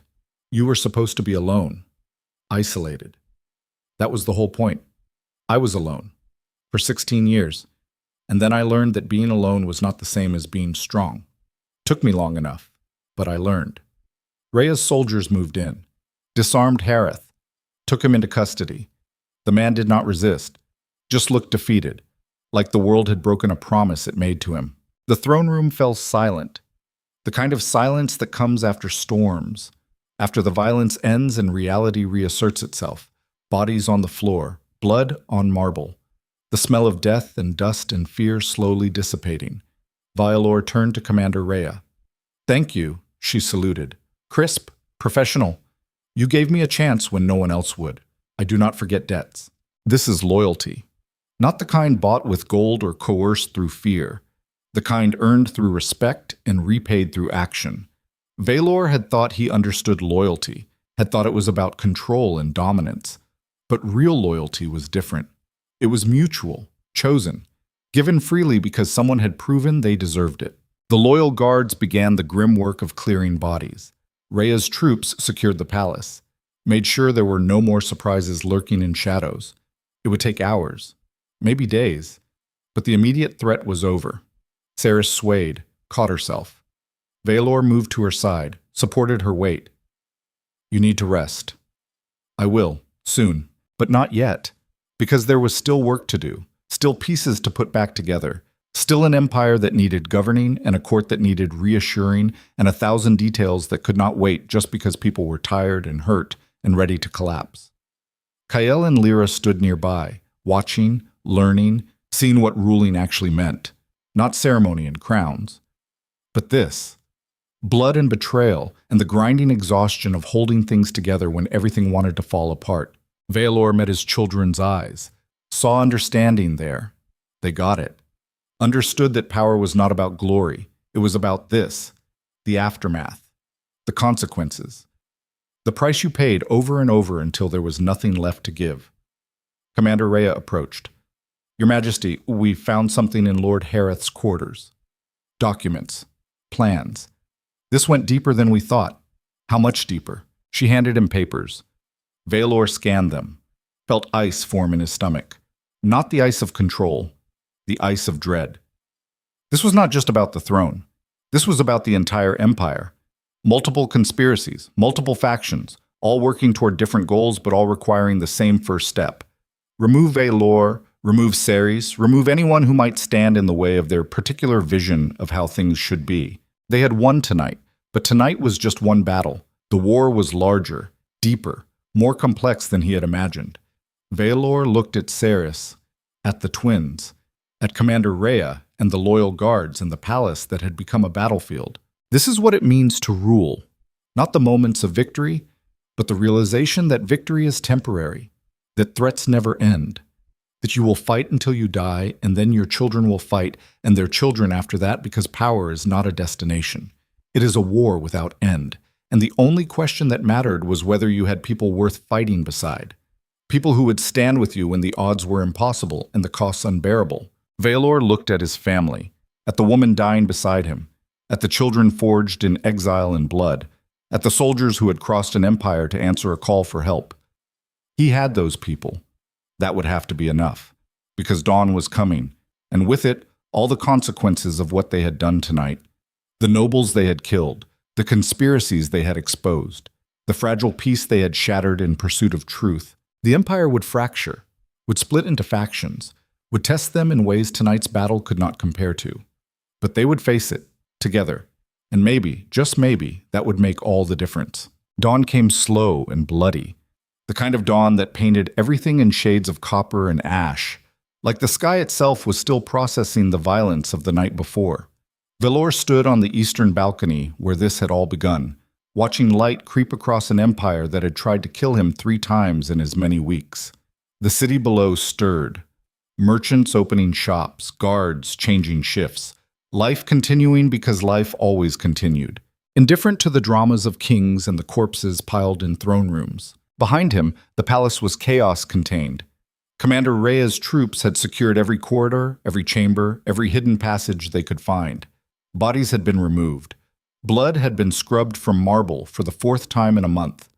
The throne room looked almost normal, except for the gaping hole in the western wall where Rhea's cavalry had smashed through stone like it was paper. Repairs would take months. The political fallout would take years. Valor did not care about either. He cared about the woman lying in the royal chambers 3 floors below, skin going gray as the disease won battles her will could not fight. He cared about the twins learning too young that survival meant killing people who smiled at you over dinner. He cared about the fact that winning felt exactly like losing and he could not tell the difference anymore. Footsteps behind him. Soft. Measured. Kyle joined him at the rail. The boy looked older. They all looked older. Violence aged you in ways time could not match. They stood in silence, father and son. Strangers bound by blood and circumstance in a single night of coordinated murder masquerading as justice. Kyle spoke first. How many more are there? How many more conspiracies hiding in corners? Valor's voice was rough from smoke and shouting. Dozens. Maybe hundreds. Power attracts parasites. The stronger the host, the more they gather. You kill one faction and 3 more rise to fill the gap, so it never ends. No, it never ends. The boy processed this. Valor could see him thinking, calculating, trying to find the angle that made it make sense. Then why do it? Why rule if ruling means this? Because the alternative is worse. Because someone has to stand in the gap between order and chaos. And if it is not us, it will be someone who cares less about the people crushed in the process. This is the lie rulers tell themselves. That their tyranny is justified because the next tyrant would be worse. That their cruelty is mercy compared to what could be. Maybe it is true. Maybe it is just something you say to sleep at night after ordering men killed for the crime of ambition. Valor did not know anymore. Had stopped knowing somewhere between Torian's confession and Hareth's betrayal. And the moment he held poison in his hand and seriously considered whether dying was easier than this. Kael's next question cut deeper. Do you regret it? Any of it? Valor looked at his son. Really looked. Saw himself reflected back. Same eyes, same stubborn set to the jaw. Same refusal to accept easy answers. I regret that your mother had to run, that you grew up without knowing this place, that you had to learn to kill before you learned to trust. But do I regret that you exist? That she came back? That we had these weeks even knowing how they end? No, never. The honesty surprised him. For 16 years he had been calculating. Strategic. Every word measured for political effect. But standing here with his son watching dawn break over an empire held together by violence and will, he found he was too tired to lie. Kyle nodded slowly. Mother wants to see you. She says it is time. Time. The word hung between them like a blade. Valor followed his son through corridors that smelled like death and stone polish. Servants bowed as he passed. Guards saluted. All the rituals of power continuing because rituals were all that separated civilization from the chaos constantly pressing against it. The royal chambers were quiet. Lyra sat beside the bed, holding Ceres's hand. She looked up when Valor entered. Her eyes were dry but hard. Grief had not broken her, had done the opposite, forged her into something sharp and unforgiving. She stood, moved to let Valor take her place, did not speak. What was there to say? They all knew what was happening, had known for months. Knowledge did not make it easier. Valor sat, took Ceres's hand. It was cold despite the fire burning in the hearth. Her skin had taken on a translucent quality, like she was already halfway to becoming a ghost. She opened her eyes, focused on him, smiled. It was tired but real. You look terrible. Her voice was barely above a whisper. Valor laughed. It came out broken. You should see the other guys I did. Rhea gave me a report. Very thorough, very bloody, very you. She squeezed his hand. The pressure was weak, but there. I am proud of you. For what? Surviving another assassination attempt? For choosing. For putting us first, even when it cost you everything you spent 16 years building. It cost me nothing. The empire is still standing. The empire is broken. Half the noble houses are leaderless. The court is fractured. Your authority is held together by nothing but Rhea's army and the fear of what you will do next. That is not stability. That is the edge of collapse. She was right. Of course she was right. Cerys had always been able to see past the surface to the ugly truth underneath. Then I will hold it together. Rebuild. Make it into something better. No, you will not. Her voice was gentle but firm. You will let it break. Let it fracture into smaller pieces. Give the provinces autonomy. Let the noble houses govern themselves. Centralized power is what created this. What made you vulnerable? What made them think they could take it all by taking you? You want me to dismantle the empire. I want you to transform it into something that does not require one man to sacrifice everything to hold it together. Into something our children can inherit without it destroying them the way it destroyed us. Veilor stared at her. This was insane. Everything his father had built, everything he had maintained, everything that defined what a king was supposed to be. She was asking him to tear it down. And the terrifying part was that she was right. Centralized power was a trap. It made you essential. And being essential made you a target. 1,000 men had died trying to take what he had because what he had was worth killing for. But if the power was distributed, if no single throne controlled everything, then there was nothing worth dying for, nothing worth killing for. It would be a different kind of empire. Weaker, maybe, but more resilient, harder to destroy because there would be no single point of failure. The twins will hate me for it, think I am weak. Cerys' smile was sad. They will understand eventually, when they are older, when they have children of their own and realize that legacy is not about power. It is about what kind of world you leave behind. And what if I am wrong? What if decentralization creates chaos? What if the provinces war with each other? Then they war, and they learn, and they build something new from the ashes. That is what humans do. We break things. We rebuild. We break them again. The cycle does not end, but it does not have to be presided over by one man carrying the weight of it all alone. Veilor's throat was tight. He wanted to argue, wanted to defend the system he had bled for. But looking at Cerys dying because stress and exile had weakened her enough for disease to take hold, looking at his children who had learned to kill before they learned to love, he could not find the words. Maybe she was right. Maybe the whole structure was poisoned. Maybe the only way to save it was to destroy it. How long do I have before I die? Hours. Maybe less. The healers say my heart is failing. Too much strain, too much damage. It is a miracle I made it this long. A miracle. Veilor did not believe in miracles. Believed in will and stubbornness and the human capacity to keep moving long after the body should have quit. Cerys had that in abundance, had always had it. What do you need? I need you to promise me something. Anything. Do not let grief make you cruel. Do not go back to being ice. You have learned to feel again, to love, to put people before power. Hold on to that. Teach it to our children. Make it your legacy instead of conquest and control. Her hand tightened on his. A final surge of strength. Promise me. Veilor's vision blurred. He blinked, felt wetness on his cheeks. When had he started crying? He could not remember the last time. Years, decades maybe. I promise. Cerys' breath hitched, released. Her eyes stayed open, but the light in them dimmed. Not all at once. Gradually. Like watching a candle burn down to nothing. Veilor held her hand and watched her die and felt something inside him break that had nothing to do with weakness. It was the kind of breaking that came before transformation, the shattering of old patterns to make room for new ones. She was gone.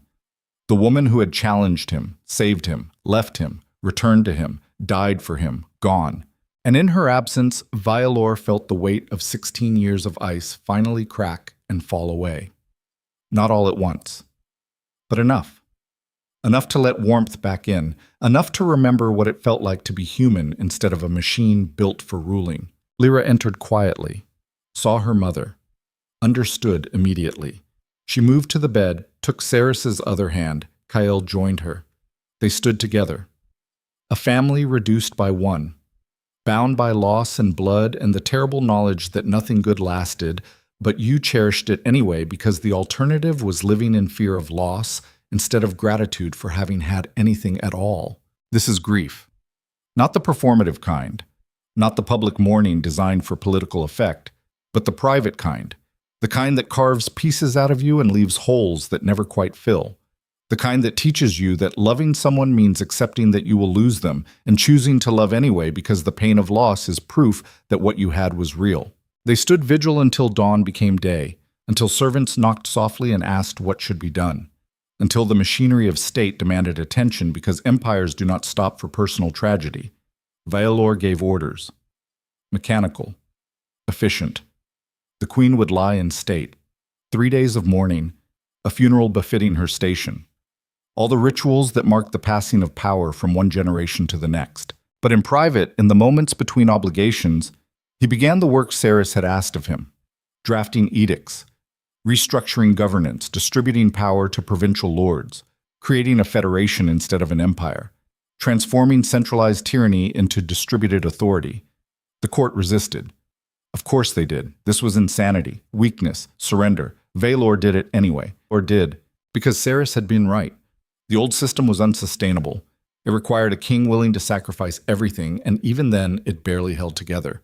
Better to build something that did not require such sacrifice, something that could survive without one man standing alone against the tide. Commander Rhea supported him. She understood that distributed power meant distributed responsibility, meant no single point of failure.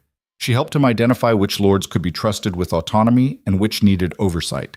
The twins watched, learned, saw their father dismantling everything he had fought to build and creating something new from the pieces. Kael asked the question both of them were thinking. Are we still heirs? If there is no central throne, what are we inheriting? Vialor looked at his children, saw their confusion, their fear that he was abandoning them the way he had abandoned their mother. You are inheriting a choice. You can take the northern provinces, Lyra, the southern, or you can choose different paths entirely. The point is that you get to choose. I am not trapping you in the same cage that trapped me. Lyra's voice was sharp. What if we want the cage? What if we want the throne? Then you will have to earn it. Convince the provincial lords to cede their power back.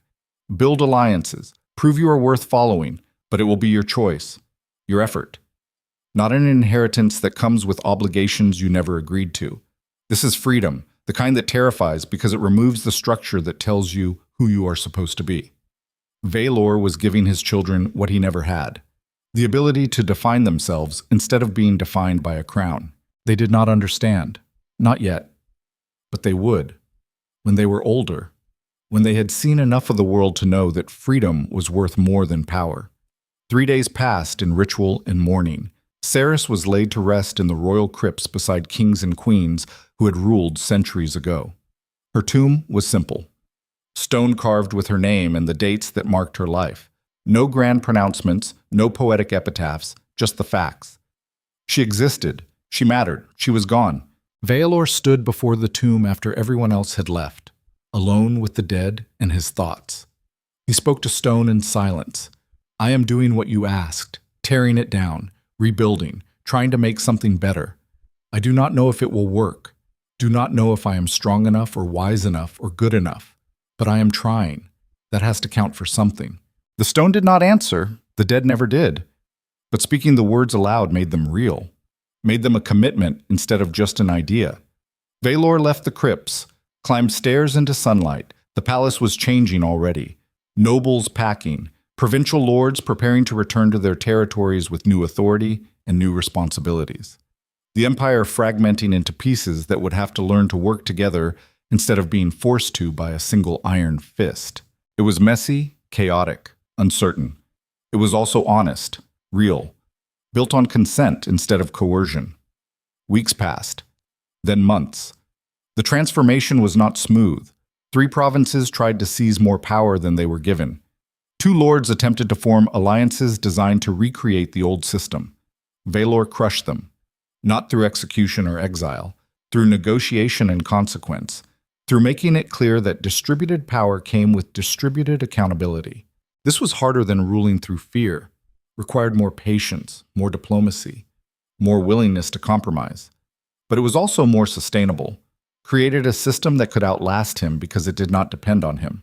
Kael chose the northern provinces, took up residence in the mountains where winter was a living thing and survival required cooperation. He thrived there, became the kind of leader who led from the front, who earned loyalty through action rather than demanding it through birthright. Lyra chose differently, became an ambassador, traveled between provinces mediating disputes, building connections, creating the web of relationships that held the new federation together.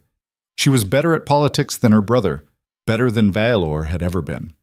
She had Cerys's gift for seeing 3 moves ahead and positioning pieces before anyone realized the game had changed. Vaelor watched them grow into their roles, felt pride that had nothing to do with them continuing his legacy and everything to do with them creating their own. A year after Cerys died, Vaelor stood on the eastern balcony again. Same view, same sky. But everything had changed. The palace was quieter now, smaller. Most of the court had dispersed to provincial capitals. What remained was essential staff and the handful of advisors who helped coordinate between autonomous regions. Commander Rhea joined him. She had stayed. Said someone needed to make sure the transition did not collapse into civil war.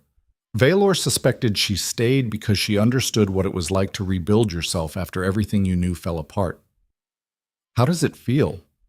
Her voice was casual, but the question was not. Vaelor considered. Empty, lighter, terrifying. Right, all of it at once. That sounds about correct. They stood in comfortable silence, 2 people who had survived violence and betrayal and the grinding weight of responsibility, who had learned that strength was not about domination. It was about knowing when to hold on and when to let go. Do you regret it? Giving up absolute power? Every day. And also never. It is complicated. Most important things are. Vaelor smiled. It felt strange on his face, unfamiliar, but not wrong. The Empire, what was left of it, held. Not through force, through mutual interest and the realization that cooperation was more profitable than conflict. It was not perfect. Disputes still arose, power struggles still happened, but they were smaller, more manageable, less likely to burn everything down. And Vaelor was not alone anymore, had advisors he trusted, children who visited, a legacy that was not built on fear. He thought about Cerys often, wondered what she would think of what he had built, whether she would approve or criticize or simply smile that knowing smile that meant she had predicted this outcome months ago. He visited her tomb weekly, spoke to stone about decisions and doubts and the strange emptiness that came from no longer being essential, from being able to walk away without the Empire collapsing. It was not the life he had planned, not the ending he had imagined, but it was honest, real, built on choices made freely instead of obligations inherited. 2 years after her death, Vaelor stood in the throne room. The hole in the western wall had been repaired. The blood had long since been scrubbed away. The throne itself remained, black stone veined with gold, a monument to what had been. Vaelor sat on it one last time, felt the cold stone, the weight of history, the expectations of generations. Then he stood, walked away, left it empty. He had written the edict that morning.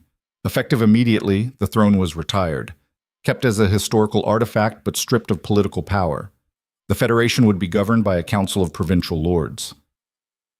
Rotating leadership, distributed authority, no single point of failure. It was not a perfect system, but it was better than what had been. Kael and Lyra had approved. They understood that their father was not abandoning them. He was freeing them, giving them the choice he never had. That night, Vaelor slept without nightmares for the first time in decades, without the weight of empire crushing his chest, without the constant calculation of threats and schemes and the price of survival. He dreamed of Cerys, not as she was at the end, but as she had been when they first met. Young, fierce, unbroken by the world. She smiled at him in the dream and spoke words he could not quite hear, but understood anyway. You did well. You learned. You changed. That is all anyone can do. He woke at dawn, stood on the balcony watching light spill across a world that no longer belonged to him, that had never really belonged to him, that belonged to everyone willing to fight for it. This is legacy, not conquest or control, not monuments built from fear, but the quiet knowledge that you left things better than you found them, that the people who come after will have choices you did not, that love, Messy and complicated and painful as it is, matters more than power. Valor had learned this too late, had paid for the lesson in blood and loss and 16 years of ice that nearly killed everything human in him. But he had learned. And maybe that was enough. The sun rose. The empire, fractured and reformed into something new, stirred to life. Valor watched it happen. Not as a king, not as a ruler, just as a man who had survived long enough to see that survival was not the same as living, and living required vulnerability, and vulnerability was not weakness. It was the hardest kind of strength, the kind that admitted you could not do it alone, the kind that trusted others to carry weight you once thought only you could bear, the kind that chose love over power even when power was safer. Valor had been many things: king, tyrant, husband, father, survivor. But standing there watching dawn break over an empire he no longer controlled, he was simply human, flawed, damaged, trying. And in the end, trying was all any of them could do. The empire would continue, would evolve, would face new challenges and create new systems and break and rebuild and break again. That was the nature of human endeavor. Nothing stayed fixed. Nothing lasted forever. But for this moment, for this breath between heartbeats, there was peace. And Valor, who had spent his entire life fighting, finally understood that peace was not weakness. It was the reward for knowing when to stop fighting. He turned from the balcony, walked inside. The palace waited, smaller now, quieter, but still standing. Like him, still standing, and that in the end was victory enough.